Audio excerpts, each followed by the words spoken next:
Hi friends, welcome back to my channel Tanuja Praveena Madana. అందరూ ఎలా ఉన్నారండి? బాగున్నారా? నేను కూడా చాలా బాగున్నానండి. ఈ ఆకులు ఏ ఆకులా అనుకుంటున్నారా అండి? పనసాకులండి. ఈ పనసాకులతో పనస బుట్టలు కుట్టడం ఎలా అనేది నేను ఒక వీడియో చేశానండి. అది గణేష్ చతుర్థి అప్పుడు చేశాను. అప్పుడు మా కమ్యూనిటీలో ఒక ఆంటీ అయితే పనస బుట్టలు కుట్టడం కూడా ఇలా కూడా ట్రై చేయొచ్చమ్మా అని చెప్పారు. ఆవిడ చెప్పినట్లుగా అయితే ఈరోజైతే ట్రై చేశానండి. ఒక గ్లాస్ తీసుకొని అడుగున ఒక లీఫ్ పెట్టి చుట్టూ 3 లీవ్స్ అయితే పెట్టి టోటల్ చుట్టూ గ్లాస్ అంతా కవర్ చేయాలండి. ఇదిగోండి మళ్ళీ ఒకసారి చూపిస్తాను చూడండి. అడుగున ఒక ఆకు పెట్టాలండి. పెట్టిన తర్వాత చుట్టూ 3 ఆకులైతే పెట్టాలి. పెట్టి దాంట్లో ఇడ్లీ రుబ్బైతే వేయాలి.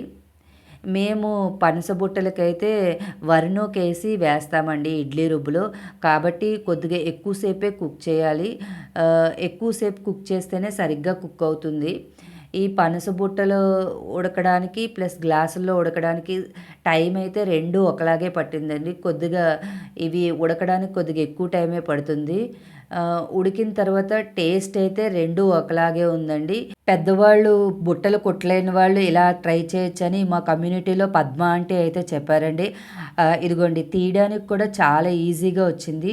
చాలా హెల్త్ బెనిఫిట్స్ ఉన్నాయని కూడా చెప్పారండి ఆవిడ.